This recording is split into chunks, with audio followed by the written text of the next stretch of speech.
नमस्कार दोस्तों, स्वागत है आपका हमारे चैनल लर्न एंड ग्रो में। आज हम बात करेंगे पिस्टन मटेरियल के बारे में। जो पिस्टन होता है वो आपने सुना भी होगा, देखा भी होगा। जो इंटरनल कंबशन इंजन है वहां पर इसका यूज किया जाता है। ये जो पिस्टन होता है एक तरह से क्रूशियल कंपोनेंट कह सकते हैं इंटरनल कंबशन इंजन का, जो कि डायरेक्टली इन्फ्लुएंस करेगा जो एफिशिएंसी है या परफॉर्मेंस है इंजन की उसको। अगर इसकी एक डायग्राम देखें हम, पिस्टन इस तरह का होता है हमारे पास। तो यहाँ पर जो है इसका टॉप हो गया ऊपर। तो ये लिख देते हैं कि ये क्या हो गया हमारे पास, ये पिस्टन है।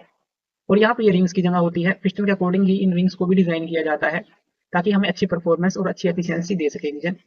अब यहाँ पर देखिए, जब भी ये सिलेंडर के अंदर होता है पिस्टन, तो जब भी फ्यूल और एयर का मिक्सचर आता है, फ्यूल प्लस एयर का मिक्सचर आता है और वो सिलेंडर में आके बर्न होता है यानी कि कंबशन होता है, तो वो सारी फोर्सेज जो है इस पिस्टन के ऊपर एक्ट करेंगे। यानी कि एक तरह से डायरेक्टली एक्सप्लोजन के साथ ये कॉन्टैक्ट में होगा और फिर जो है इसके ऊपर जब फोर्सेज एक्ट करेंगी तो ये आगे उस फोर्सेज जो इसके ऊपर लगेंगी उनको आगे ट्रांसफर करेगा। तो इसके साथ जुड़ी होती है एक कनेक्टिंग रोड। तो यहाँ पर ये जो होती है हमारे पास, ये हो गई कनेक्टिंग रोड। अब इसको ये नाम क्यों दिया गया है कनेक्टिंग रोड? क्योंकि ये दो चीजों को कनेक्ट करती है। ऊपर से पिस्टन को एक गजन पिन के थ्रू यहाँ पे, नीचे एक क्रैंकशाफ्ट होती है, तो उन दोनों को ये कनेक्ट करती है। जैसे ही यहाँ पर जो गैसेज हैं या जो कंबशन हो गए गैसेज हमें मिली, तो वो इसको धकेलेंगे और वो कनेक्टिंग रोड को भी धकेलेंगी क्योंकि इससे कनेक्ट है, और कनेक्टिंग रोड जो है क्रैंकशाफ्ट को घुमाएगा। इस तरह से इंजन काम करेगा। तो यहाँ पर इस पिस्टन को देखें तो ये जो है एक तरह से गैसेज के डायरेक्ट कॉन्टैक्ट में है, कंबशन के डायरेक्ट कॉन्टैक्ट में है। यहाँ पर फोर्सेज जो है इसके ऊपर लगेंगी, तो इसका जो मटेरियल है वो सिलेक्ट करना बहुत जरूरी हो जाता है ताकि हम अच्छी परफॉर्मेंस, अच्छी एफिशिएंसी और ड्यूरेबिलिटी देख सकें कि लंबे समय तक ये चल सके। तो कुछ कॉमन पिस्टन मटेरियल की बात कर लेते हैं पहले, फिर बात करेंगे जो मॉडर्न पिस्टन मटेरियल है। अब कॉमन पिस्टन मटेरियल कौन से हैं जो चले आ रहे हैं, यानी कि ट्रेडिशनल पिस्टन मटेरियल आप इनको कह सकते हैं। जैसे कास्ट आयरन हो गया। कास्ट आयरन का इस्तेमाल हम क्यों करते हैं? कास्ट आयरन जो है इनएक्सपेंसिव है, यानी कि ज्यादा महंगा नहीं है, इसलिए इसका यूज किया जाता है। और जो इसकी थर्मल कंडक्टिविटी है वो भी बहुत अच्छी है, और इसी तरह से वियर डिस्टेंस जो है वो भी इसका अच्छा है। तो इन कारणों से कास्ट आयरन का यूज किया जाता है। लेकिन अगर इसको देखें तो ये हैवी होता है, यानी कि जो इसका वजन है वो ज्यादा होता है, और अंडर हाई लोड जो है इसके अंदर क्रैकिंग भी हो सकती है।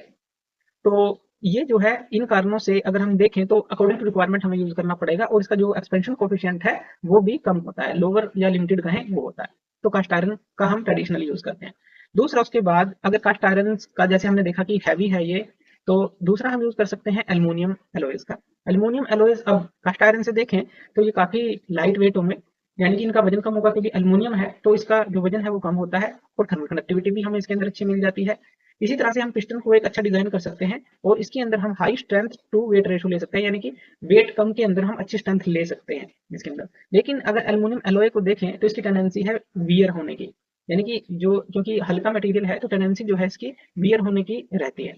और इसके अंदर हमें लुब्रिकेशन भी प्रॉपर करना पड़ता है, और इसके जो रिंग डिजाइन है जैसे हमने यहाँ पर दिखाया, इस तरह के जो रिंग डिजाइन है वो भी हमें अच्छे करने पड़ते हैं अगर हमें इसकी परफॉर्मेंस अच्छी चाहिए। तो एल्युमिनियम एलॉयज का भी यूज कर सकते हैं।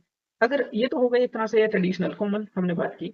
अगर मॉडर्न जो पिस्टन मटेरियल है उनकी बात करें तो वो कौन कौन से होते वो भी जैसे हमने एल्युमिनियम एलॉयज देखा, तो इसी तरह से उनको और अच्छा बनाने के लिए हम फोर्ज्ड एल्युमिनियम एलॉयज का यूज करते हैं, यानी कि एल्युमिनियम एलॉयज को फोर्ज करके यूज किया जाता है। फोर्जिंग प्रोसेस हमने पढ़ रखी है, आप लेक्चर्स में देख सकते हैं क्या होती है। तो फोर्ज्ड एल्युमिनियम जो एलॉय है वो जो है हम इसके अंदर यूज करते हैं। क्यों? क्योंकि इसके अंदर हमें हाई स्ट्रेंथ मिल जाती है, या फिर हम कहें कि अच्छी फटीग रेजिस्टेंस मिल जाती है। अगर कंपेयर करें जो हमने पहले कास्ट एल्युमिनियम देखी थी, जो पहले जो कास्ट कर रहे थे ये फोर्ज कर रहे हैं, तो ये जो है उससे हायर स्ट्रेंथ और हायर फटीग रेजिस्टेंस हमें मिल जाती है। लेकिन वहीं पर इसको बनाना, क्योंकि फोर्जिंग हम कर रहे हैं और एल्युमिनियम अलॉयज की, तो यहाँ पर इसको एक्सपेंसिव बनता है।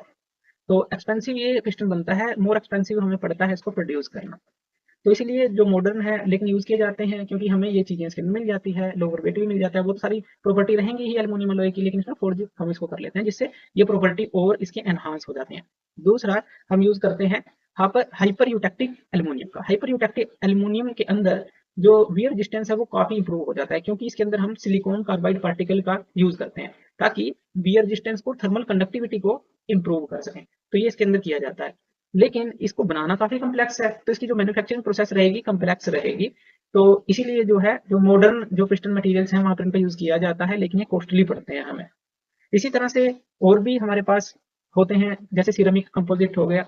ये क्या होता है? अब सिरेमिक के हैं तो यहाँ पर ये हमें मिलते हैं, जैसे कि जो एक्सीलेंट हीट रेजिस्टेंस के साथ हमें ये मिलते हैं, और यहाँ पर जो वियर रेजिस्टेंस है वो इनका हमें ज्यादा मिलता है, और वेट भी जो है कम हमें इनका मिलता है, यानी कि बहुत अच्छा एक तरह से हम इससे पिस्टन बना सकते हैं। लेकिन इसकी भी कॉस्ट जो है हाई है, और इसके अंदर भी जो क्रैकिंग है वो हो सकती है, क्रैकिंग ओकर हो सकती है अंडर हाई लोड।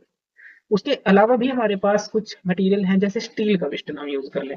अब स्टील हम जानते हैं कि जो ड्यूरेबिलिटी है उसकी हाई है, स्ट्रेंथ उसकी हाई है, तो इन कारणों से हम इसका यूज कर लेते हैं और हाई परफॉर्मेंस एप्लीकेशंस के लिए इसका यूज किया जाता है। लेकिन अगर हम देखें इसका वेट जो है हैवी हो जाता है जब हम पिस्टन को इसके थ्रू बनाते हैं, और थर्मल एक्सपेंशन के इशू भी इसके अंदर आते हैं, यानी कि जो टेम्परेचर के साथ जो है इसका एक्सपेंशन इशू हमें देखने को मिलता है। तो यहाँ पर क्या हो गया, कुछ फैक्टर हमें जरूर ध्यान रखने हैं अगर हम मटेरियल का सिलेक्शन करते हैं। जैसे सबसे पहली बात करें, जो इंजन डिजाइन और जो ऑपरेटिंग कंडीशन है वो किस तरह की है, यानी कि कंप्रेशन रेशो कितना है, कौन सा फ्यूल आप यूज कर रहे हैं इंजन के अंदर, टेम्परेचर कितने पे वो ऑपरेट कर रहा है, कितनी पावर आउटपुट चाहिए, इस तरह के सारे डिजाइन और ऑपरेटिंग कंडीशन हमें देखनी होगी। दूसरा, कॉस्ट भी हमें देखनी होगी कि जहां पर हमें पिस्टन यूज करना है किस कॉस्ट के अंदर हम उसको यूज कर सकते हैं, यानी कि जो मटेरियल कॉस्ट है और मैन्युफैक्चरिंग कम्प्लेक्सिटी है। जैसा अभी हमने देखा कि कुछ मटेरियल्स के अंदर जो मॉडर्न पिस्टन मटेरियल है काफी कम्प्लेक्स होती है मैन्युफैक्चरिंग प्रोसेस उनकी, तो कॉस्ट का भी हमें ध्यान रखना होगा कि कहाँ पर यूज करना है उसको। वेट का हमें ध्यान रखना होगा, जैसे लाइटर जो पिस्टन है वो इंजन के इनर्शिया को रिड्यूस करते हैं लेकिन फ्यूल इकोनॉमी को इंप्रूव करते हैं, तो वेट कंसिडरेशन भी हमें रखना है। यहाँ पर हमें परफॉर्मेंस रिक्वायरमेंट के अकॉर्डिंग ही इंजन का जो ऑपरेटिंग कंडीशन है, कॉस्ट है, वेट है, इन सारी चीजों को चेक करके ही मटेरियल का सिलेक्शन करना होगा। कई जगह ऐसी हैं जहां पर हम हैवी पिस्टन का यूज कर सकते हैं, या कई जगह ऐसी हैं हमें लाइट पिस्टन का यूज करना पड़ेगा।